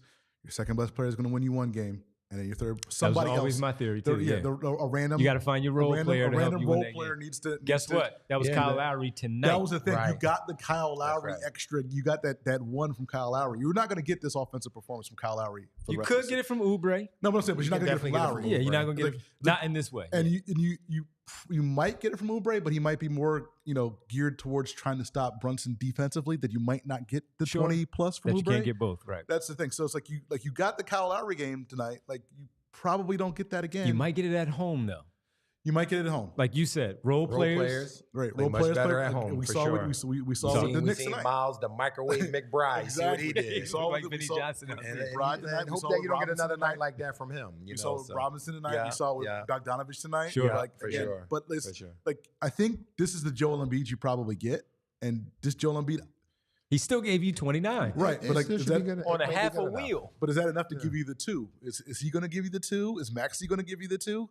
Because at the end of the day, you have to find 4 wins. And the Knicks got one of their 4, and Jalen Brunson wasn't good. He didn't do it. Right. Yeah. That's the thing. As your 1A guy, he didn't do it. So they got they got the win from the random guys. Like the random guys, the 42 to 7 bench point guys got them this win tonight. Yeah. Pretty much. Jalen Brunson's going to give you 35 at some point in the series. He will. So you're going to, at some point. Now remember though, he did against the Sixers, I think his highest score was 29. And he averaged 22 points per game. That's 6 points lower than his season average. Okay. He shot 40% from the floor and 30% from 3 in the 4 games against the Sixers, and 29 came in the first game. It sounds like he struggled versus the Sixers. They do something defensively. Yeah, today wasn't an anomaly. But still get 22. So they found a way to win. Let's get to these super chats. Coach Lowell Ricketts. What up, Coach? Everyone suck up to Mr. Bridges. What? They want Kale to come here. You're gonna deal with this every time you come in here. You know that, right? They want Kale. I love it. Yeah, they want Kale back here in Philadelphia and in the Sixers uniform. So he's saying, just like Martian said earlier, apologize to Mr. Bridges. So in this case, be very, very nice to Jack for that reason. Thanks, Coach. We appreciate it. Is that Chicklet? Chicklet? Oh, okay. I see the L there. What was Philly doing letting 30 seconds go at the end of the game? I knew. Great point, Chicklet, because we're sitting there like, why are you not fouling? It's a 5-point game. It's a 5-point game. Like, why do you not? And then they get the offensive rebound with like 4 seconds to go. Right. I have no answer. I don't. I feel like Oubre's foul before that was a really bad foul. Fair. Yeah.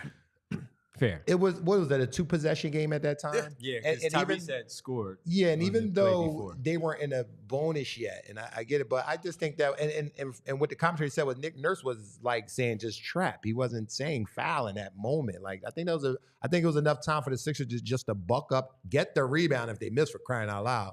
But I think it was still enough time. I mean, it was only a 2-possession game, and I think it was maybe a minute, a little under a minute. That's it. Mm-hmm. I mean, that's you're right there still. So that foul just kind of, threw things off at the end. It threw the timing off. I'm not saying that caused anything, but I just don't know why he fouled in that spot. Like, it was still enough time to get a stop, Right.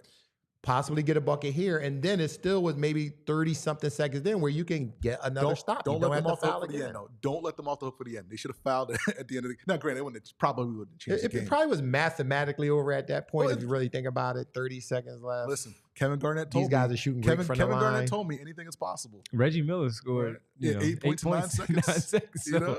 anything true. is anything is available possible. there on the floor. That was puzzling, Chicklet. That was definitely puzzling. So That's true. I don't know. Bernard McCoy, let Brunson go 1-on-1 and try to score 40 and guard everyone else, and we win the series. Why are we double teaming a guy that is 8 for 26? Oh, because he can go off. Yeah, exactly. I don't agree with that game plan. Yeah, Was I it mean, Bernard. Just let Brunson go off. The last 10 he's games, good. well, in the month of April, he averaged 38 points. They played 8 games. They were 6-2. He was cooking them when I looked at this. Yeah. So So like a good game plan. I mean, I understand what you're talking about. We've seen it. The ball. Rebound the basketball, and we're not talking about No, that. the Knicks, We're talking about you rebounded the ball, you defended him well, and you won the game. And now you're talking about, man, we win game 2. We'll sweep these guys in you 4. won game 2, You know what right? I mean? This might be a might be sweep, a- if not a gentleman's sweep, Right, in right. 5. So we appreciate Bernard as always. Devon, a.k.a. Schoolboy Beats, never want to see Tobias wave Maxey ever again. So he's saying wave him off. Did he wave him off? He waved I him. didn't see it. I don't remember seeing that, but okay. I don't mind it if he has it rolling, Right. because that means you give the ball to the hot hand. Right. Let's go. But if he's not, like he wasn't tonight, you can't be waving off Tyrese Maxey. You can't. Cannot. Under no Three shots, circumstances. that's not even 1 1/4. I don't think you can wave anybody. If anything, you should be waving people to you. Hey, come get the ball from me. Yeah. This is not my night. Ash Monroe, game 1 was simple. Knicks bench killed us. What was the number? 42-7. Disgusting defensive rebounding performance cost them. Embiid plus 14. They have 0 answers for him. I mean, Mitchell Robinson had some moments. Yeah, Mitchell Robinson played well He had moments when he was out there. Yeah, he But did. again, Joel Embiid, when he's out there, like he's the best player on the court. Like Even in this Even at this version of 80%. Joel, yeah. you still say he's the I best think player he's still on the floor. I think Joel Embiid at whatever, I'll say 80%. At this percent, I give him 75 to it's- 80%. Yeah, it's still the best player on the court. Was he the best player out there on the floor? 29. Maxey at 33. Hart. Of course, we can say who had the better performance, but the better player. Yeah, Embiid is always, I agree, Embiid is always the best player. As on the long as floor. he's out there. As long as Even he's at out there. 75, Like 80. I was saying before, just his presence elevates the guys. You know what I mean? And So, second chance points, offensive rebounding, fast break points, bench points. Buddy Hield, putting out the bat signal for you, man. Goodness gracious. that's what you brought him here for. That's exactly what you This is brought what him he here has for. one job. And a moment Make like those this, and a threes. team like this that will shoot those threes and get them up, you got to match that. I mean, what I believe y'all were like, the Sixers were like, they were like a plus 12 from 3, plus 15. Not saying they made that many more, Yeah, but yeah. as far as points wise, Yeah, you know, made yeah. about 4 or 5 more. Yeah. You know, you get 2 of them. What about Cameron Payne? Does he? So I talk about Get in? this. I Does he talk get about any this minutes? because of what we experienced in 21 and how he had to fill in for Chris Paul. He came in and he did Yeah, he did an more than excellent job. admirable job by holding it down. Yeah. Sun still ended up with the 1 seed at that point. And he still played his minutes when we got to the finals. Things just went, we know where it went. But Right. I brought it up, and he's the 9th man. He's behind Reed, Batum, and Hield. Yeah. Right. But if Hield doesn't do his job, Nick Nurse might have to call the I number. say give Cameron Payne a little shot, bit earlier. man. He's energy. He's streaky. So he see one drop, that could easily be 4 threes that drop, right? Yeah, I've witnessed this. So he's a streaky, energetic player. So I mean, I would give him a shot, especially on the road in the playoffs. Why not? He's been there. You know what I mean? He's played in big games. Yeah. Played And in big he's one thing, he is never afraid. He's not afraid of the moment. He's not afraid of the shot. I would give him a shot. Hit that big three in that Miami game. You know, when he came. It's like he wasn't even playing the whole game. He steps right in and hit one of the hugest shots of the game. He played 3 minutes. Yeah. Hit a 3 and made a difference. All right. Money Mar, Peace, sitting down. That's the handle. We're talking about our good friend Money Mar because Money Mar is always in there arguing with his fellow Sixer fans, ticked off at this team. But that's the handle. You paid for it. We talk. Thank you. Really thinks it's scar tissue. Man. Anyone who ever had a serious knee injury knows this feeling. Also, F the Knicks fans for cheering Embiid's injury. I think they did initially, but they backed off when they realized that he was that it was kind of it was a little more serious in the moment. So speculation, of course, with the scar tissue part. He had the surgery, so when you have that surgery, they clear the scar tissue out. When I had mine done in June. I had to go back in January because of the scar tissue, as you know, and he has round the clock, treatment. And if they had to do anything right away, they would have done it. So speculation, I don't know. We'll see. We'll see what it is. Thank you, though. We appreciate the super chat. Babajide, bench Tobias Harris. I don't think it's gonna happen. Nah, I don't think so. He still gave him 30 minutes tonight, so I don't think it's gonna happen. Babajide, he owes the team one.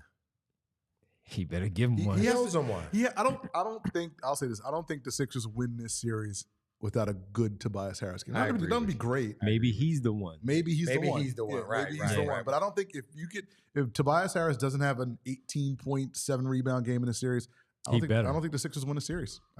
Like you said, because if he can give you a consistent 15 points a game, this is a whole. I'm not asking for a lot, man. 15 tonight. I'm not asking for a lot. Probably just do more than close the rings on your Apple Watch. Just give me a little bit more than that. That's all. Our buddy Vince Pellegrini, who's our boss here. What up, Vinny? How do you feel about Nick Nurse and his coaching? How do you feel like he's been coaching? Well, so we have this debate, and I mean, look, they've won 9 in a row before tonight. Yeah. I think a lot of it, he's been hampered by personnel, especially without the big fella. And sure, he's had his moments, like Tobias Harris playing maybe a little bit too many minutes. But Nick Nurse, to me, wasn't the problem tonight. Yeah, no, I think you can't get past the rebounding. I think it's more of an effort thing. And exactly. And he only has a limited number of timeouts to call and chastise them. So I don't think there's like there weren't. They win the game if they rebound the damn ball. I don't think there's been either even tonight or the games before tonight. I don't think there's been times where you will look at a lineup and say this lineup doesn't need to be out on the court. Like sometimes you'll see it like 5 guys out there, you're like, oh, this is just a bad lineup. Like you got to pull the plug because these 5 guys don't belong on the court at the same time.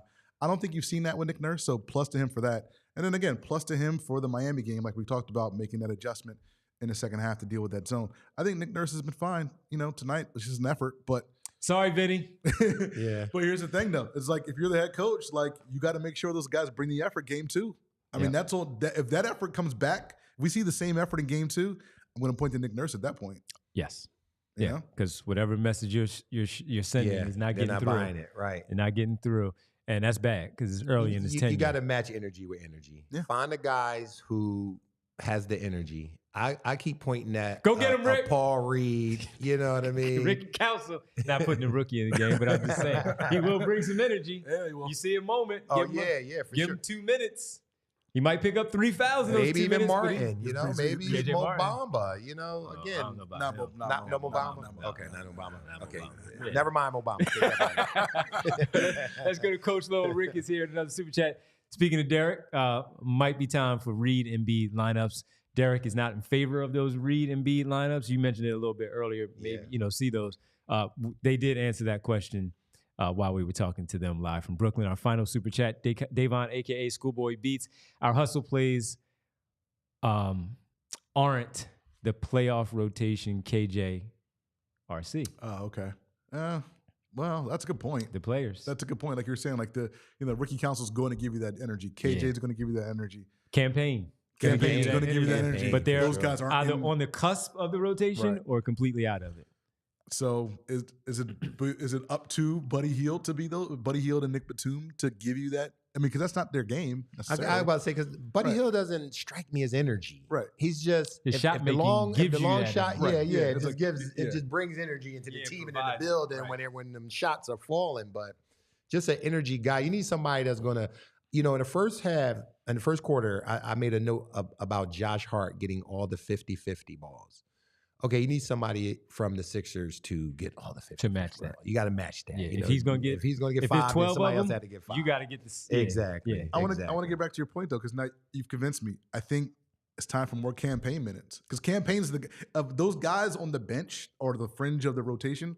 Campaign is the most playoff playable guy who's going to give you that energy. For sure. So if you have an energy part with that second unit, and the second unit got destroyed tonight, it might be time for 10 campaign minutes tonight and see what that gives you. All right, I think we got a Knicks fan for a final super chat. Citizen X.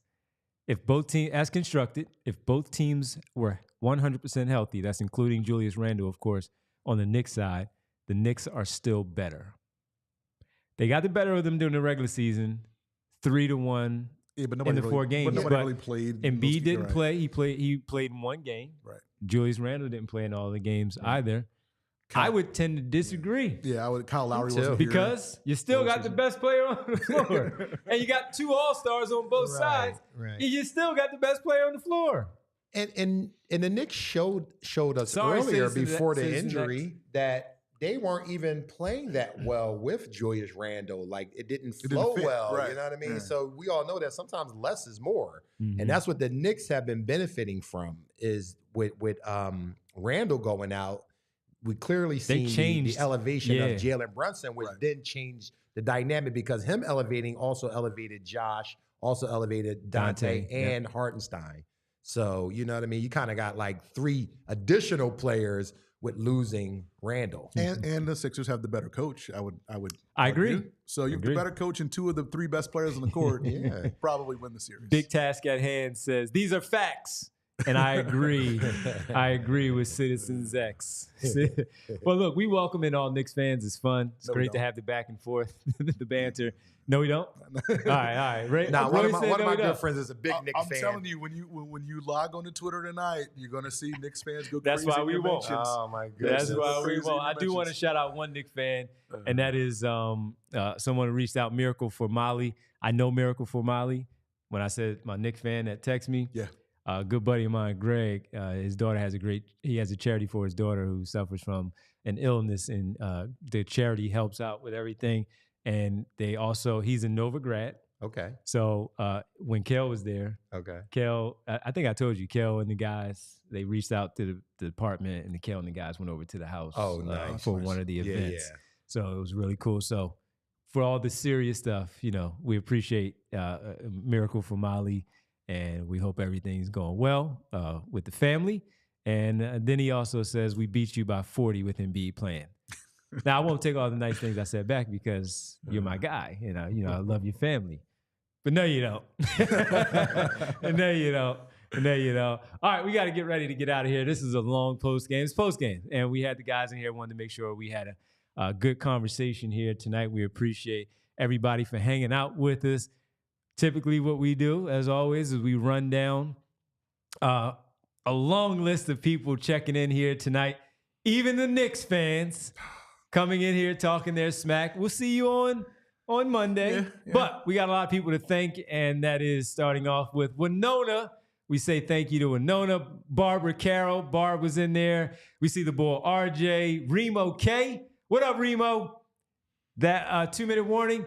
Al. What up, Al? Money Mar in there. Jay of the Jungle. Myself. Time for some Ricky C. What up? Myself, not me. That's the hand. That's the tag for the name in there. I thought you would play No, that. not me. Interesting I tag. wasn't What an playing. interesting tag. I wasn't Myself. playing it. Who else did we have in here? I'm not going to say. Mark Jackson's in here, not the coach, and not, of course, Mark Jackson, Philadelphia basketball royalty. We're not talking about Mark, even though Mark is our guy. Eddie Pearson in here as well. Let's go back to the top because we had a lot of people in here. Gene Ross, Martian Lynch, Bootzilla. What up, Boots? Coach Lowell Ricketts. Coach, what up? Also having in here, because I lost a lot of people. There's so many people in here. Anonymous, Mickey, Jay Durkin in here as well. We have, who else? Jay the Jungle. What up, Jay? Bob. What up, Bob? Freno, Bahamas. The first Sixers game, 76ers will be fine. First game, no problem. Appreciate that, Freno. We'll see how things go in game 2. Bree, who are our super chats here tonight? Fusion, what up, Fusion? Front running fan base, Furious, Jake M, Coach Lowell Ricketts. What up, Coach? Chicklet. What up, Chicklet? Bernard, McCoy, Davon, Ash. We appreciate it. Ash always upstates us with the Embiid record. Money Mar, peace, sitting down. We'll leave that one there. Baba Gide, Vince Pellegrini, and Citizen X. We appreciate it. Everybody, thanks so much for hanging out with us on Saturday night. Tough loss. Knicks fans are happy in the chat. We understand it, and we'll see. I still believe this is going to be a long series. I picked the Sixers in 6. Cuz, I'll ask you while you're here, your prediction for the series, seeing game 1 play out. Now, again, giving a prediction on the series. Well, Embiid, depending on how healthy Embiid is, I really think that makes a difference, right? But I could see this going 7, and if y'all get this to game 7, I like the Sixers' chance. Okay, you hold yours because you're coming back on Monday, All right. hanging out with us. Rich Hoffman will be here on Monday, so myself, Rich, and Roy will also, folks, if you like to watch along on Monday. Game 2, watch along.